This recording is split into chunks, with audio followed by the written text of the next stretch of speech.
माझा पक्ष तुम्ही चोरलात, माझं चिन्ह तुम्ही चोरलात. अरे स्वतःच्या वडिलांचं नाव लावायला लाज वाटते म्हणून तुम्ही माझ्या वडिलांचं नाव सुद्धा चोरलं. आज तुम्ही बघा, प्रत्येक मतदारसंघात प्रत्येक पक्षाच्या पोस्टरवरती माननीय हिंदू हृदय सम्राटांचा फोटो आहे. ही आपली पुण्याई, ही आपली कमाई आहे, हे बाळासाहेबांचं कर्तृत्व आहे. म्हणजे भाजपच्या पोस्टरवर कदाचित मोदी नसतील, कारण मोदींचं नाव आता महाराष्ट्रात चालत नाही. मोदी गॅरंटी चालत नाही, संपली मोदी गॅरंटी. इकडे फक्त एकच गॅरंटी चालते, ती शिवसेना प्रमुख बाळासाहेब ठाकरे यांची. अगदी मिंदेना सुद्धा आला तर विचारा, कदाचित येईल, कारण गद्दार त्याचाच आहे. मूळ गद्दारीचा नेता तोच आहे. त्याच्यामुळे तो जर का गद्दार आला तर त्याला म्हणा, अरे तुझ्या वडिलांनी असा काय गुन्हा केला की तुला तुझ्या वडिलांचं नाव लावायला लाज वाटते? मी माझं नाव लावतो ना, उद्धव बाळासाहेब ठाकरे. उद्धव ठाकरेला किंमत नाहीये, मध्ये बाळासाहेब आहेत त्याला किंमत आहे, म्हणून मी आणि तुम्ही एकत्र आलेलो आहोत. नाही तर गद्दारीचं पीक आमाप आलेलं आहे. पण स्वतःमध्ये काहीतरी हिंमत पाहिजे. मोदीजी, तुम्हाला सुद्धा काहीतरी वाटायला पाहिजे की ज्या बाळासाहेबांमुळे तुम्ही तिकडे बसलात, नाही तर अटलजींनी तुम्हाला केराच्या टोपलीत टाकलं होतं, त्यांचा पक्ष तुम्ही संपवायला निघालात. काय 5 वर्षामध्ये असं काय आम्ही पाप केलं होतं?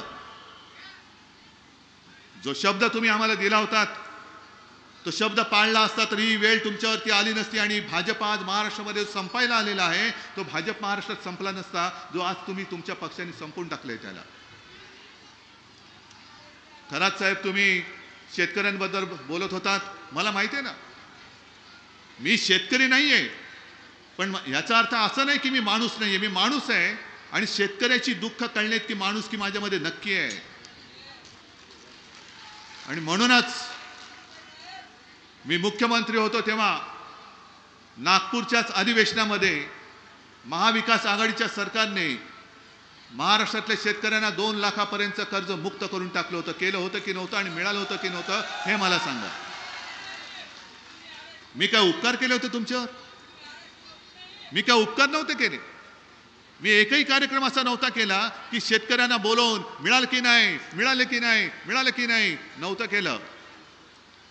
कारण मी जे केलं ते माझं कर्तव्य केलं होतं आणि पैसे तुमचेच होते, तुमच्या म्हणजे आपल्या जनतेचेच पैसे होते, त्यातूनच मी तुम्हाला कर्जमुक्त केलं होतं. दुर्दैवाने सरकार यांनी पाडलं. हे सरकार जर का त्यांनी पाडलं नसतं तर कदाचित मी या 5व्या वर्षी सुद्धा माझ्या शेतकऱ्याला कर्जमुक्त पुन्हा करून दाखवलं असतं. जे जे काही करता येणं शक्य होतं ते मी करत होतो, मंत्रिमंडळ करत होतो. सोयाबीनचा भाव तेव्हा काय होता हे आज तुम्ही मला सांगा ना. कापसाचा भाव काय होता त्यावेळेला? होता ना 10,000च्या वर होता की नव्हता? कापसाला भाव सुद्धा आतापेक्षा जास्त होता की नव्हता? आज कापूस खरेदी होतच नाहीये. होते कापूस खरेदी? कारण काय सांगतायत? कापूस ओला आहे, बरोबर ना? मग सगळे शेतकरी, कोणतंही पीक असो, सोयाबीनचा शेतकरी रडतोय कारण खाद्यतेलाची आयात करतायत, आयात शुल्क माफ करून. म्हणजे आयात शुल्क त्यांना माफ केलं, त्यांचं तेल आयात केलं, मग माझ्या सोयाबीनचं सगळं भाव पडतोय, शेतकरी आत्महत्या करतोय. नाही, महाविकास आघाडीला चाकच नाही. काय डोंबल्याची चाकं घेऊन बसताय? कुठल्या देशात, कुठल्या जगात मोदीजी तुम्ही वावरता आहात? जो शेतकरी माझ्या देशाचा नव्हे जगाचा अन्नदाता आहे तो रडतोय. बरं, त्याला हमीभाव मिळत नाहीये. शेतकऱ्याचा जो शेतीसाठी लागणारा खर्च आहे तो वाढत चाललेला आहे. तुम्हाला प्रत्येक गोष्टीवरती जीएसटी लागतोय ना? खतावरती लागतोय, कीटकनाशकावरती लागतोय, बी बियाणावरती, शेतीच्या अवजारांवरती. तिकडे जीएसटी, तो जीएसटी खालीवर नाही होत. पण जे तुम्ही सोनं पिकवता त्या सोन्याला भाव देताना यांची संपूर्णपणे जी काही वृत्ती आहे ती वृत्ती आपल्याला दिसते. म्हणजे जीएसटी कचकावून तुमच्याकडनं घेतात, पण भाव देताना, हमी भाव देताना नाही, तुमचा कापूस ओला आहे, याला मागणी नाही, खरेदी केंद्र चालू करू. ही काय? या सगळ्या अन्यायाच्या विरुद्ध ह्यांना आता घरचा रस्ता दाखवणं याच्याशिवाय दुसरा पर्याय आपल्या हातामध्ये नाहीये. मी मगाशी तिथल्या एक सभेमध्ये होतो आणि तिकडे मला वाटतं कोण आपलं राहुल बोंद्रे नाही मध्ये येताना आपल्या सभेमध्ये होते ना, त्यांनी तिथे सांगितलं की कचऱ्याचं टेंडर निघाले तिथल्या कुठला मतदारसंघ आपल्या आधीचा नाही, चिखली नाही हो, चिखली नगरपालिकेने कचरा उचलण्याचं टेंडर काढले. कचरा उचलण्याचं टेंडर आणि त्याचा भाव काय माहिती आहे तुम्हाला? कचरा 1 किलो कचरा उचलायला 35 रुपये. आणि मग त्यांनी सांगितलं की कचरा उचलायला 35 रुपये एका किलोला आणि सोयाबीन एका किलोला किती? 30 रुपये. बरोबर ना? म्हणजे कचरा सोयाबीनपेक्षा कचरा जास्त महाग असेल तर घ्या कचरा आणि नेऊन टाका जिल्हा अधिकाऱ्याकडे, द्या आम्हाला पैसे कचऱ्याचे, सोयाबीन जाऊ रे कचऱ्यामध्ये. पण कचऱ्याला जर का माझ्या या शेतकऱ्यांनी पिकवलेल्या सोन्यापेक्षा जास्त भाव मिळत असेल तर हे अख्खं सरकार कचरा कुंडीत टाकायच्या लायकीचे. अख्खं सरकार टाकून द्या कचरा कुंडीत. आज आपण जे काही लढतो आहोत ते महाराष्ट्रासाठी लढतो आहोत. नुसतं उद्धव ठाकरे म्हणून मी लढायला आलेलो नाहीये. माझ्या डोक्यात काहीतरी हवा भरले म्हणून मी आलेलो नाही. माझा अख्खा महाराष्ट्र हे लुबाडून नेत आहेत. माझा पक्ष तर फोडलाच. दरोडेखोरांनी माझे आमदार पळवले, खासदार पळवले. पण आज अख्खा महाराष्ट्र उचलून ते गुजरातच्या चरणी नेऊन टाकतायत हे मी बघू शकत नाही, म्हणून मी मैदानामध्ये उतरलेलो आहे. मी मुख्यमंत्री होतो होय, मी मी मी मी का म्हणतो? कारण त्यावेळेला महाविकास आघाडीच्या सरकारने करून दाखवलेलं आहे. आपलं सरकार असताना एक तरी उद्योग गुजरातमध्ये गेला होता? एक तरी रोजगार गुजरातमध्ये गेला होता? उलट कोरोना सारख्या भीषण संकटात जे मी सांगत गेलो आणि तुम्ही ऐकत गेलात म्हणून तुमच्यामुळे महाराष्ट्र वाचला, माझ्यामुळे महाराष्ट्र नाही वाचला. महाराष्ट्र तुम्ही वाचवलेला आहात. उत्तर प्रदेशमध्ये चिता पेटल्या होत्या, गुजरातमध्ये सार्वजनिक चिता पेटल्या होत्या. पण माझ्या महाराष्ट्राने जे जे मी सांगत गेलो ते ऐकत गेले आणि खरोखर तुम्ही कमाल केलीत आणि महाराष्ट्र केवळ आणि केवळ तुमच्या सहकार्यामुळे वाचला. पण त्याही लॉकडाऊनच्या काळामध्ये आपण करार करत होतो, सामंजस्य करार, 6.5 लाख कोटीचे करार हे आपण केलेले होते. महाराष्ट्रामध्ये हे उद्योग येत होते. टाटा एअरबसचा उद्योग सुद्धा महाराष्ट्रामध्ये आपल्या विदर्भात नागपूरमध्ये आपण आणत होतो. त्यांच्याशी बोलणी सुरू होती. जमीन त्यांना दाखवत होतो. अहो फडणवीसजी, शिवसेनेबद्दलचा आकस, उद्धव ठाकरेबद्दलचा आकस ठीक आहे, पण निदान ज्या विदर्भाने तुम्हाला भरभरून दिलं, द्यायचे होते तेव्हा खासदार पण दिले होते, आमदार पण दिले होते आणि त्यांच्या आमदारांच्या मुळेच तुम्ही मुख्यमंत्री पदावरती बसला होतात. आणि मी पुन्हा येईन जे बोलू शकलात ते माझ्या विदर्भातल्या लोकांनी तुम्हाला दिलेल्या मतांमुळे बोलत होतात. पण गेल्या या सगळ्या वर्षांमध्ये अगदी मोदीजींना सुद्धा आले तर विचारा, 14 साली तुम्ही बोलला होतात की दरवर्षी 2 कोटी लोकांना मी रोजगार देईन. किती लोकांना इकडे रोजगार मिळाले? 2 तरी लोकांना मिळाले असतील तर मी काही हरायला तयार आहे. मग विदर्भात येणारा उद्योग टाटा एअरबस कुठे गेला? गुजरात. बघितलं ना तुम्ही? बरं, एवढी मस्ती आलेली आहे की महाराष्ट्रामध्ये निवडणूक आहेत आणि महाराष्ट्रात निवडणूक असताना महाराष्ट्राने मतं दिली काय नाही दिली काय परवा नाही, पण महाराष्ट्रात निवडणुकीच्या तोंडावरती महाराष्ट्रात येणारा उद्योग आम्ही गुजरातमध्ये सुरू करून दाखवला. मग तुम्ही सगळेजण आणि तुमची मुलं बाळं इथून उठून काय गुजरातमध्ये नोकरी करायला जाणार? आणि तुम्ही बाकी इथले शेतकरी काय असंच मरत राहणार, आत्महत्या करत राहणार? सोयाबीनला भाव नाही, कापसाला भाव नाही, याला भाव नाही, त्याला भाव नाही. अरे ज्यांना भाव द्यायचा नाही त्यांना भाव आता देऊ नका. तुम्ही त्यांना भाव द्यायचं बंद करा, त्यांचा भाव पाडा. आणि त्यांचा भाव खाली पडल्यानंतर मग बघा सरपट तुमच्या पायाशी कशी येतात ते. जी मस्ती होती, मला एका गोष्टीचा अभिमान नक्की आहे. ठीक आहे, बुलढाण्यामध्ये एक निसट्टा पराभव झाला, गद्दाराचं शेपटावरती निभावलं. आता निवडणूक झाली तर शेपूट सुद्धा जागेवर ठेवणार नाही. आणि यावेळेला या विधानसभेत ह्या गद्दाराचं शेपूट सुद्धा जागेवर ठेवायचं नाही. अरे कोणी मोठा केला तुला? शिवसेनेने उमेदवारी दिली. काय होते, कोण होते? साधे साधे कार्यकर्ते. केवळ आणि केवळ शिवसेना नावाचा शेंदूर त्यांना लागला म्हणून तुम्ही सगळे लोकांनी त्याला देव मानलात. पण निघाला धोंडा. या धोंड्याला आता परत उभं करायचं नाही. झाली चूक, झाली तुमची, झाली माझी पण झाली, कारण मीच त्यांना उमेदवारी दिली होती.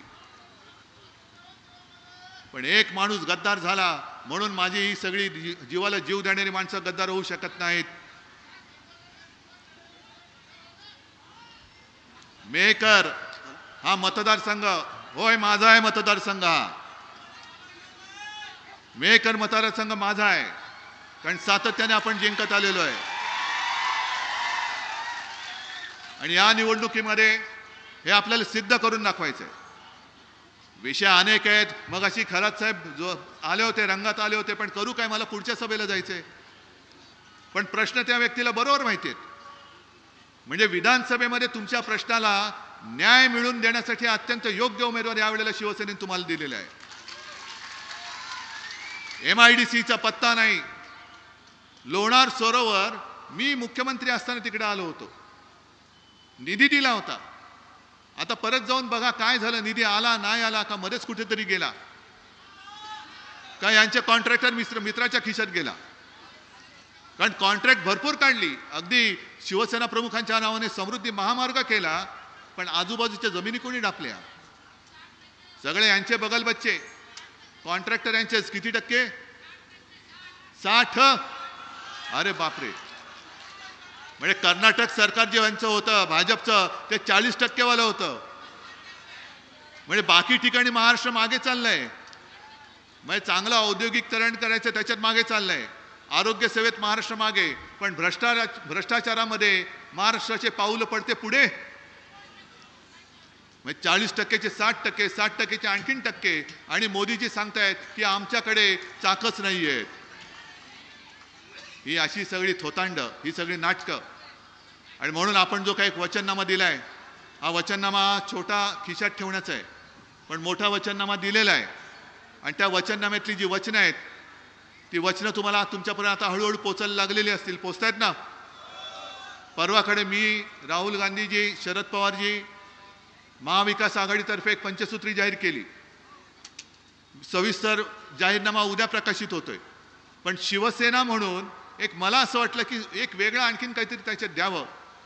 म्हणून काय काय गोष्टी ज्या मी सांगितलेल्या आहेत की जसं मी सांगितलं की महाराष्ट्रातल्या प्रत्येक जिल्ह्यात मी छत्रपती शिवाजी महाराजांचं मंदिर बांधणार म्हणजे बांधणारच. देवेंद्र फडणवीस आडवे आले तरी मी बांधणार. देवेंद्र फडणवीस आडवे आले तरी सुद्धा मी मंदिर बांधणार. नागपूरमध्ये पण बांधणार आणि सुरतेमध्ये पण बांधणार. आणि महागाईला रोखण्यासाठी 5 जीवनावश्यक वस्तूंचे भाव हे स्थिर ठेवणार म्हणजे ठेवणारच. आणि त्याच्यात सुद्धा शेतकऱ्याचं 1 रुपयाचं नुकसान होऊ देणार नाही. मुलींना जसं मोफत शिक्षण आहे तसंच माझ्या महाराष्ट्रातल्या मुलांना सुद्धा मी मोफत शिक्षण देणार म्हणजे देणारच. आणि मुद्दामून मी तुम्हाला सांगतोय, मुंबई सध्या कोणाच्या घशात घातली जाते? मुंबई कोणाच्या घशात घातली जाते? कोणाच्या? तुमच्यापर्यंत पोहोचलं? मुंबई अदानीच्या घशात घालतायत. आपलं सरकार आल्यानंतर पहिल्यांदी त्यांच्या घशातली मुंबई मी काढून घेणार म्हणजे घेणारच. आणि धारावीच्या निमित्ताने मुंबईत आणि मुंबई परिसरात जी 1001 एकर जमीन आजपर्यंत त्यांना दिले, ती जमीन परत घेऊन माझ्या महाराष्ट्रातल्या तमाम महाराष्ट्रातल्या जे युवक असतील, युवती असतील, त्यांना तिथे मुंबईत आपल्या हक्काच्या राजधानीत राहण्यासाठी परवडणाऱ्या किमतीत मी घरं बांधून देणार आहे. या मुंबईमध्ये या, मुंबईमध्ये या. मुंबई तुमची सुद्धा आहे, मुंबई आपली आहे, मुंबई महाराष्ट्राची आहे. मोदी शहांची नाहीये, अदानीची अजिबात नाहीये. ही मुंबई आपण रक्त सांडून मिळवलेली आहे. आणि या मुंबईवरती महाराष्ट्राचा आणि विदर्भाचा सुद्धा तेवढाच अधिकार आहे. विदर्भातल्या सर्व युवक आणि युवतींनी ज्यांना मुंबईमध्ये यायचंय, हे सरकार आणा, मी परवडणाऱ्या किमतीत तुम्हाला घर देतो. तुम्ही मुंबईमध्ये येऊन स्वतःचं हक्काचं घर घ्या आणि मुंबईमध्ये स्थायिक व्हा. अहमदाबादमध्ये जाण्यापेक्षा मुंबईमध्ये या. त्याच्यानंतर सरकारी कर्मचाऱ्यांना सुद्धा निवृत्त झाल्यानंतर जुनी पेन्शन योजना लागू करणार आहोत. अशा अंगणवाडी सेविकांना सुद्धा मानधन वाढवून देणार आहोत. 25 लाखापर्यंत कॅशलेस मेडिकल ट्रीटमेंट ही आपण देणार आहोत. अनेक रुग्ण ज्यांना डॉक्टर सांगतील की ही औषधं तुझ्यासाठी अत्यावश्यक आहेत, ती औषधं सुद्धा आपण मोफत देणार आहोत. बऱ्याच गोष्टी करायच्या आहेत आणि करायचे की नाही हे तुम्ही ठरवायचे. महाराष्ट्राचं आपलं मराठीपण, आपला महाराष्ट्राचा स्वाभिमान म्हणून मी त्याच्यावरती लिहिलेलं आहे की स्वावलंबी महाराष्ट्र आणि सर्वोत्तम महाराष्ट्र. कुटुंब प्रमुखाचा वचननामा म्हणूनच मी दिलेला आहे हा. कारण तुम्ही मला सगळ्यांनी कुटुंब प्रमुख मानलात. मग कुटुंब प्रमुख म्हटल्यानंतर महाराष्ट्र हे माझं कुटुंब आहे आणि महाराष्ट्र हे कुटुंब म्हटल्यानंतर माझं कुटुंब ही माझीच जबाबदारी आहे आणि ती मी घेतोय.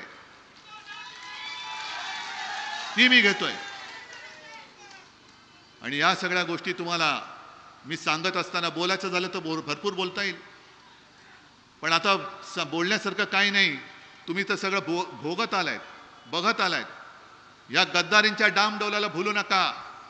मगाशी मला कोणीतरी व्यासपीठावर सांगितलं, एक गद्दार म्हणे काहीतरी हेलिकॉप्टर घेऊन फिरतोय आणि त्यातनं काहीतरी वाटतोय, म्हणजे मस्ती बघा यांची किती. हा खोकेच असणार, दुसरं काय असणार, दुसरं वाटणार का आहे काय? यांच्या डोक्यात काय नाही, यांचं सगळं खोक्यामध्ये आहे. यांचं डोकं रिकामं आणि खोके भरलेले आहेत. म्हणजे एवढे सगळं यांनी कमावून ठेवलंय की शेतकऱ्यांनी जगलं काय मेलं काय, यांच्या पुढच्या पिढ्या ह्या मजेत राहतील एवढे 2.5 वर्ष त्यांनी कमवलेले आहे. पण हे सगळं तुमच्या हक्काचं त्यांनी दरोडा घालून मिळवलेलं आहे. आणि म्हणूनच या विदर्भातून मी तर म्हणेन, मिंदे असेल, भाजपा असेल, नाहीतर अजित पवार असतील, एक सुद्धा उमेदवार त्यांचा आमदार म्हणून निवडून येता कामा नये. एक सुद्धा.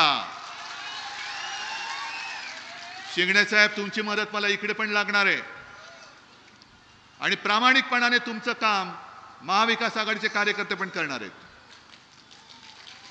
कारण करायचं तर उघड उघड करायचं, अपक्ष वगैरे उभे करायचे नाहीत. आणि खास करून मी गोपाळरावांना सुद्धा धन्यवाद देतोय, कारण गोपाळरावांची खूप इच्छा होती, थोडेसे आले होते जोरामध्ये, पण शेवटी शिवसैनिक आहे. पण गोपाळराव, ही जागा निवडून आणा, महाविकास आघाडीचं सरकार येऊ द्या, मी तुमचाही मान सन्मान राखल्याशिवाय राहणार नाही. अरे तुम्ही सगळी सोन्यासारखी माणसं आहात. आज मी शून्य असलो तरी शून्याच्या मागे ही ताकद आहे. म्हणून मोदी आणि शहा आज सुद्धा त्यांना जळीस्थळी काष्टी पाषाणी उद्धव ठाकरे दिसतोय. मोठमोठ्या फौजा घेऊन येत आहेत, बाकीचे मुख्यमंत्री येत आहेत आणि येऊन जाऊन उद्धव ठाकरे, कारण उद्धव ठाकरे एकटा नाही, उद्धव बाळासाहेब ठाकरे आणि त्याच्याबरोबरची ताकद आहे. आणि तुम्ही खरंच देवासारखे माझ्या पाठीशी उभे आहात, म्हणून मला संकटाची पर्वा नाहीये, अजिबात पर्वा नाहीये. हे नातं असंच ठेवा, हा विश्वास असाच ठेवा आणि या विश्वासाला मी तडा जाऊ देणार नाही, ही छत्रपती शिवाजी महाराजांची शपथ घेतो आणि आपल्या खरात साहेबांच्या विजयाची जबाबदारी तुमच्यावर सोपवतो. निशाणी काय आणि विजय कसा होणार? विशाल. जय हिंद, जय महाराष्ट्र. राष्ट्रगीताशिवाय कोणी जाऊ नये. राष्ट्रगीत सुरू. तुम्ही पाहत आहात विस्टा न्यूज मराठी.